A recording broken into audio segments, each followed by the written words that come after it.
Hi Herstoryans, and welcome to an ooky spooky Halloween Herstory edition. Today we are going to be covering the Pendle Witch trials, which happened in 1612 in Lancashire here in the UK. Probably the biggest witch trial in the UK, for sure, I would think.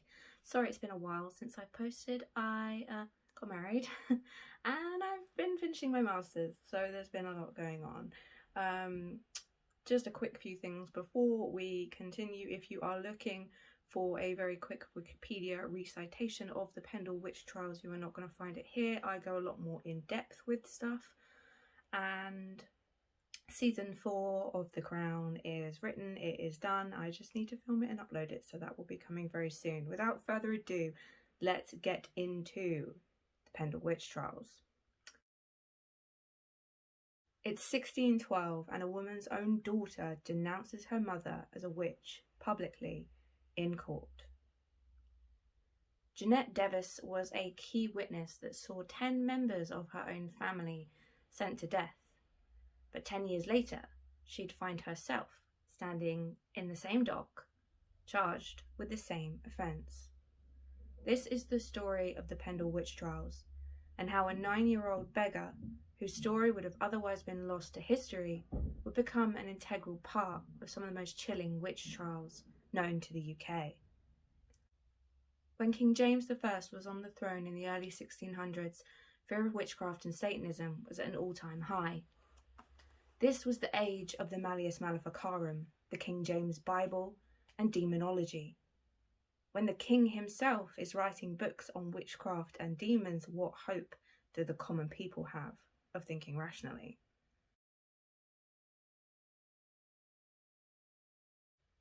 Lancashire was a long way from London, in many ways. People lived more simply. They were more superstitious. Many of them were still Catholic in a Protestant society, and they were less obedient to the crown. Now imagine Pendle Hill, steeped in moorland and open space, sheep and cattle grazing at the mercy of the wind and rain.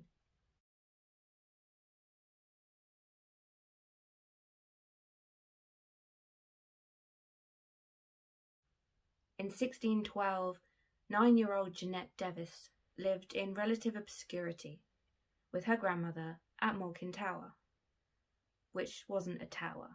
It was actually a small farmer's cottage. And also, Malkin is an old-fashioned word for slut, so make of that what you will. The family survived mainly by begging and doing odd jobs for neighbours, but their main source of income was Jeanette's grandma, the local cunning woman, which is a lady that dealt in herbs, medicines, elixirs, charms, and potions. Most people couldn't afford to go to the doctor, so the best next solution was the local cunning woman, and she was known by the people in the village as Old Demdike. At Malkin Tower lived Jeanette Old Demdike, Jeanette's mother Elizabeth, and her brother and sister Alison and James.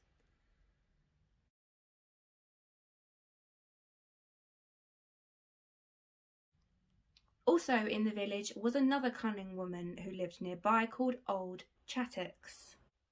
Her real name was Anne Whittle. Now Jeanette didn't have the same father as her siblings. Her mother Elizabeth's husband John had died 2 years before Jeanette was born, and Jeanette was used to being told by people like Old Chattox that she was a bastard and she was cursed. On March 18th, 1612, Janet's sister Alison was walking down a lane where she met a peddler called John Law, and she asked him for some pins, but he refused. As the peddler brushed past her, she cursed him under her breath, whereby he immediately fell to the floor, unable to speak or move.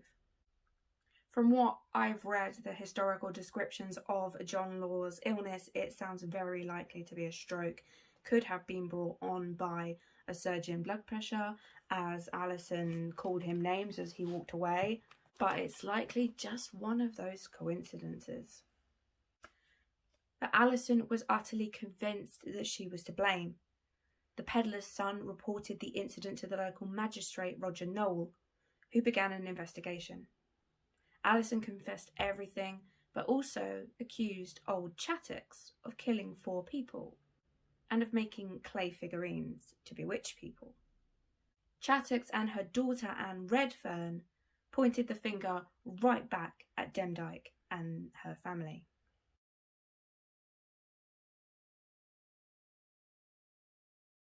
The first to be arrested were Demdike, Alison and a neighbour, Chattox and her daughter Anne, who were taken to Lancaster Castle to await trial.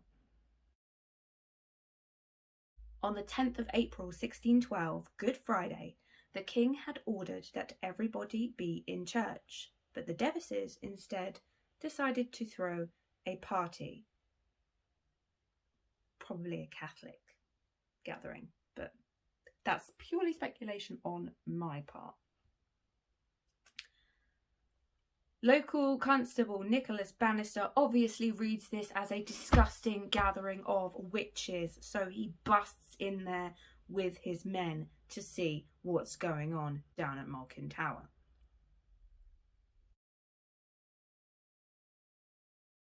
He accuses everyone present of conspiring to blow up Lancaster Castle and kill the governor. Now, that may seem bizarre, but remember we are only 7 years after the Gunpowder Plot here.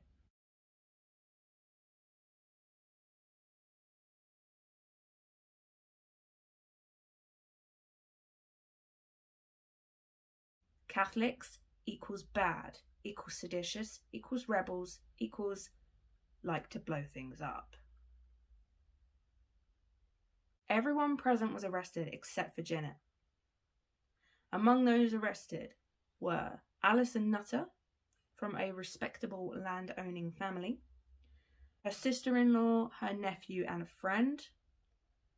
The Nutters were a strong Catholic family, and what a way to please the king than to wrap a prominent local Catholic family up in this little debacle.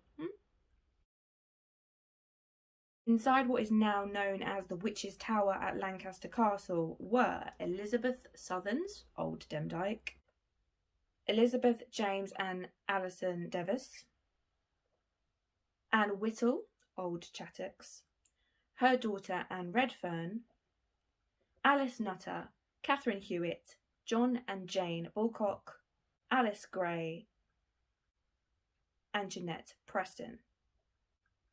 They were all kept in a space 20 by 12 foot. Approximately 20 people were in there in all.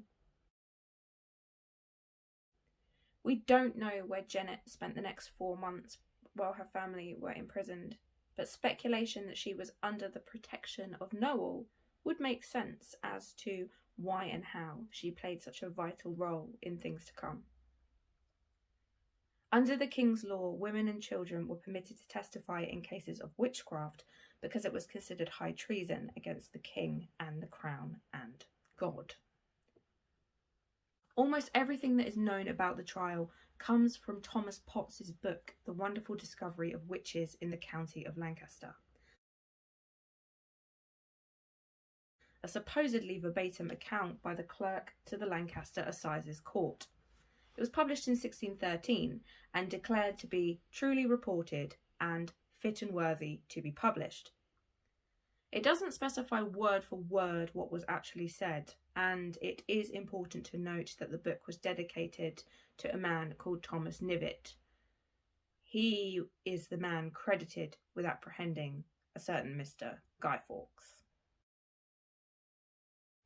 However, despite perhaps that anti-Catholic bias, it is still viewed by historians as quite a comprehensive summary of what occurred.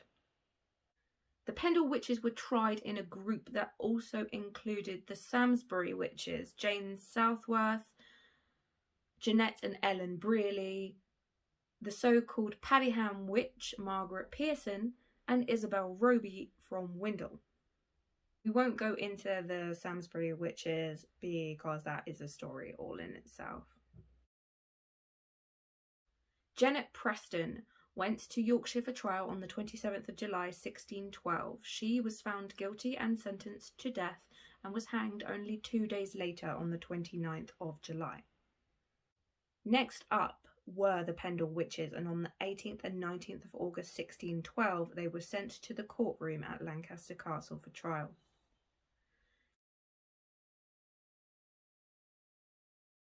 Judges Sir James Altham and Sir John Bromley presided, fresh from the previous trial less than a month earlier of Jeanette Preston.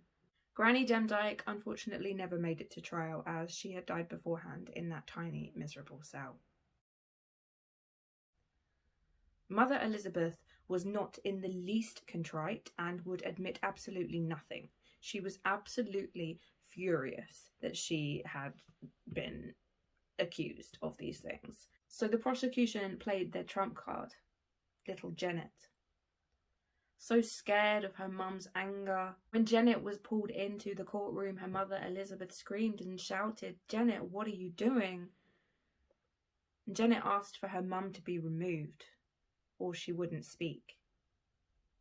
After Elizabeth was taken away, Janet calmly denounced her own mother as a witch. Standing on a table, she said she had seen her mum's spirit in the body of a brown dog called Poole, and the dog Familiar did her bidding.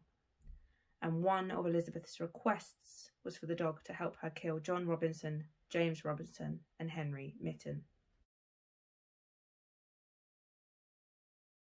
James also gave evidence against his mum, saying he'd seen her making a clay figure of John Robinson.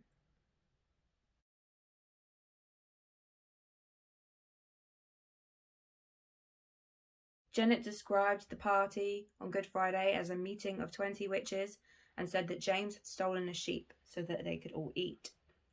4 teeth were found at Malkin Tower, and they were presented in court, said to be from 3 skulls that had been dug up from Pendle graveyard. James's testimony wouldn't help him, unfortunately, as Janet turned on her own brother too. She said that she'd seen his spirit kill 3 people and recited charms she'd heard him use. These were actually probably kind of half-remembered sort of Catholic prayers that she was cobbling together that probably sounded a lot more sinister than they were. Not helping Elizabeth was the fact that she also had one eye that drooped, which at the time would have been seen as a deformity or a devil's mark. So she was being judged as soon as she walked in the door. Janet also denounced others, one of those being Alice Nutter, the only evidence against this comparatively wealthy woman being Janet's statement that Alice Nutter had attended the party. Now, James had confessed in prison, likely under torture, but Alice made absolutely no comment except her plea of not guilty before trial. Alice was actually likely attending a Catholic Easter service and had refused to say where she was and when for fear of implicating her fellow Catholic worshippers. She was found guilty because of her refusal to say anything and implicate others. Janet picked the Nutters out of a lineup during the trial as all being present. Anne Whittle, Chattox, pled not guilty, but like James, she had made a prior confession, again likely under torture, which was read out in court. When presented with this testimony that she had made, Chattox broke down and admitted her guilt and begged for mercy for her daughter Anne Redfern. Anne refused to admit her guilt and gave no evidence against any of the others, but before she died, Demdike had accused her of having made clay figures of the Nutter family. Witnesses called to testify said that she was even more dangerous than her mother. Jane Bulcock and her son John denied attending the party, but Janet identified them as being present. Catherine Hewitt, the wife of a clothier, was also picked out of the lineup, and apparently told James at the party that she had killed a child, Anne Folds, along with Alice Gray, who was tried alongside her for the death of Folds. Elizabeth Allison and James Devis, Anne Whittle, Anne Redfern, Isabel Roby, Alice Nutter, Jane and John Bulcock, and Catherine Hewitt were all found guilty. Only Alice Gray was acquitted. The next day, on the 20th of August 1612, they were taken to Gallows Hill, Lancaster, to be executed. Elizabeth and Alice refused to confess, even when given the chance to save their souls with their dying words. Janet would very likely have been present at the executions.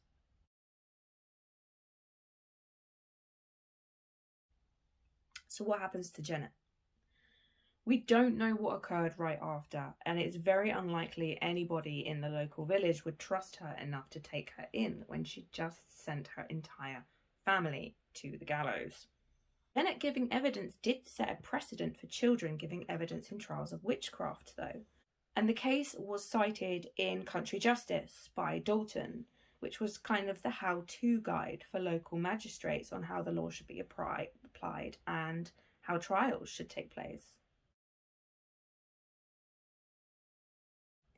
In an ironic twist of fate, a woman by the name of Janet Devis was listed in a group of 20 tried at Lancaster Assizes on the 24th of March, 1634, for witchcraft.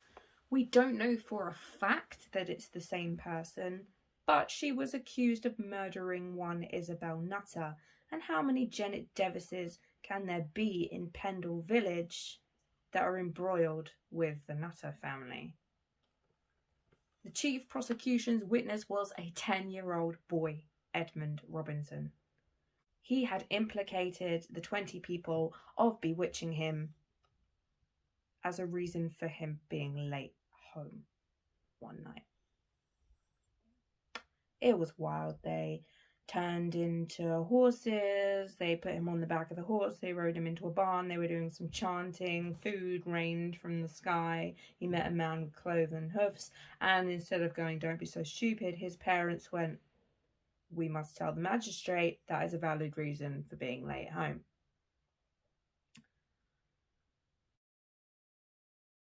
All but one of the accused in this later Lancaster witch trial were found guilty, but instead of being sentenced to death, the case was referred to King Charles I, and under cross-examination in London, Edmund Robinson admitted he had made up his evidence. Why was this case referred to the king when the Pendle Witches hadn't been so lucky only 22 years earlier? Well, in 1616 in Leicester, a 12-year-old boy claimed that he was bewitched, and after a trial 9 women were hanged. Later it all came out that the boy was lying after James I himself went and interviewed the young boy. The judges are then rebuked by King James and urged to have more caution before sentencing people. When Charles I takes over from his dad James, he has even less time for all this witchcraft nonsense, and because of that stance, people are like, you must be a Catholic, but there we go. Janet waited in jail for 15 months, watching her fellow prisoners die of jail fever in Lancashire, while the London trial and the cross-examination of this boy Edmund was going on. These later trials are turned into a play by Thomas Heywood and Richard Brome called The Late Lancashire Witches, which was going on at the time, which must have been weird, because you could have gone to the jail in London to see the 4 people there in the morning and then gone and seen this play in the afternoon. Bizarre. Despite Edmund's story being revealed as just that, a story, and Janet being acquitted, Janet was unlikely to have ever been released. This was down to 2 reasons. One, because she had 2 witches' marks, birthmarks, moles, whatever, being found on her secrets. I think that means what you think it means. And this would have been suspicious enough to keep her under lock and key for a time. Over the coming decades, the burden of evidence is raised in trials, and scientific advances are made to explain away spells and witches' marks and things like that. These advances are the only reason Janet's own words at her mother's trial weren't the cause of her own undoing 22 years later. Prisoners at that time were also expected to pay for their board and keep, and it's unlikely that Janet, a beggar, would have ever been able to pay that debt and secure her release. She may have found a way, but it's highly unlikely, and it's probable that Janet died in the same jail that her family were kept in back in 1612. Our last record of Janet is from the 22nd of August 1636 as one of those still being held in Lancaster jail. After 1636, we never hear of her again. Her legacy was longer lasting though. A copy of Country Justice sat on the table at the Salem witch trials, where children gave evidence about their bewitchment in Massachusetts.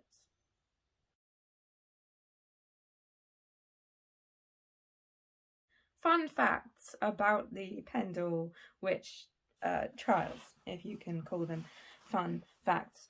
So I said we weren't going to talk about the Samlesbury witches, and there's a reason for that. It's because they were all acquitted. And again, like I said, it's a story for another day. They basically managed to spin it that it was a Catholic plot to bring them down and call them out as being witches. That's why they were released.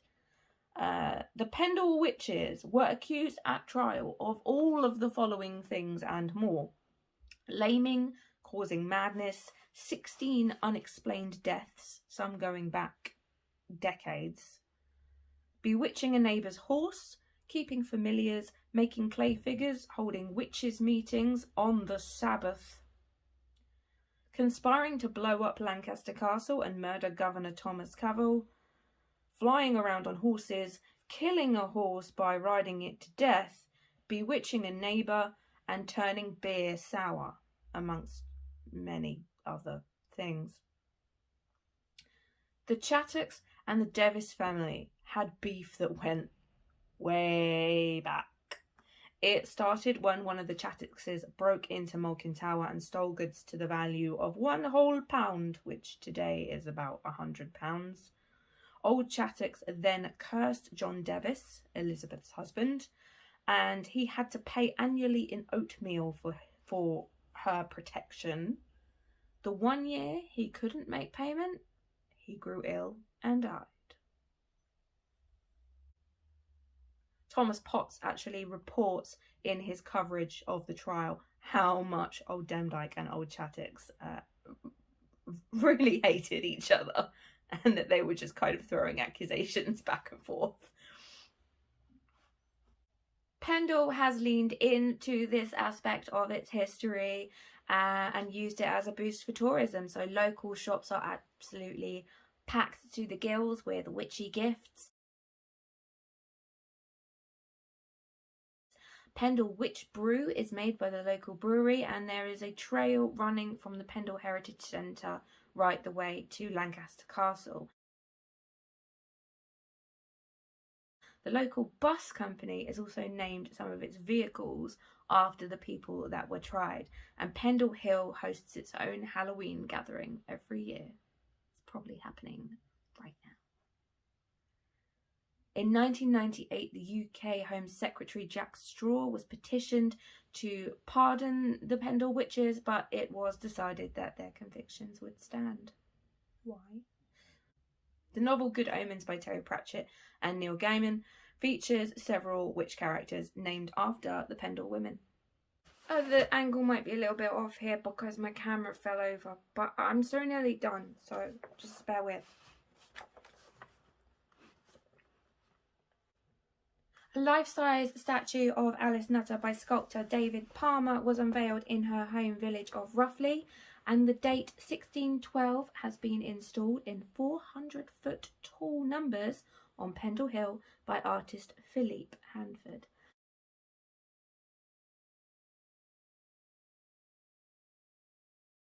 And that is it. That is the story of the Pendle Witches. It's very, very tempting to put all of the blame on Janet and to say, well, she definitely got her comeuppance 22 years later and she's in the same boat and she's being accused of a child, serves her right. But I think we have to remember that she was 9 years old in a time where superstition was rife. Everybody believed in witches.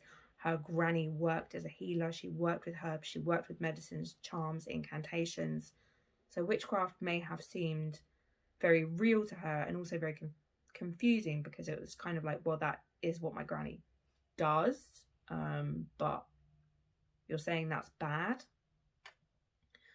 And I think integrally, she probably didn't understand the actual magnitude of what her testimony would do.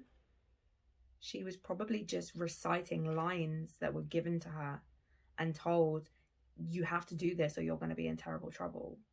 So history hasn't been kind to Janet Devis, and I don't think the people that were executed in the Salem witch trials would have been too fond on her for setting a precedent that children could testify. But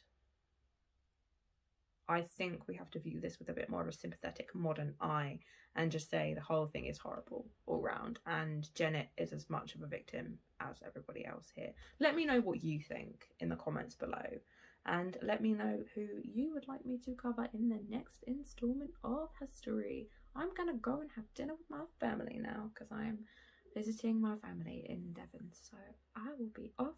Have a brilliant Halloween, and I will see you in the next episode, which will be a Historian Reacts to The Crown Season 4. Bye! Janet picked the nutters out of a... Sorry, nutter in the UK means someone that's a bit mad. Your head is your nut. So if you're a nutter or a nutcase, yeah, I'm it's not funny, it's history. It's real people. It's just when I say the Nutter family. Sorry. Janet picked the nutters out of...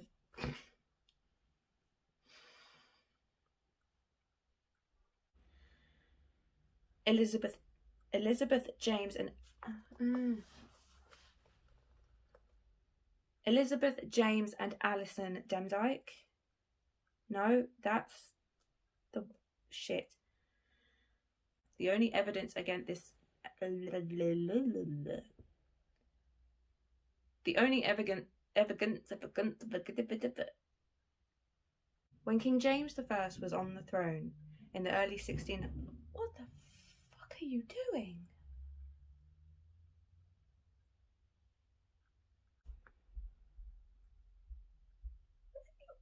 Rhinoceros. Absolute rhinoceros.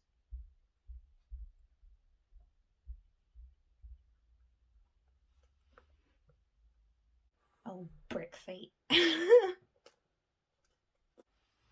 Itchy eye. Oh, no, no, no, no, no.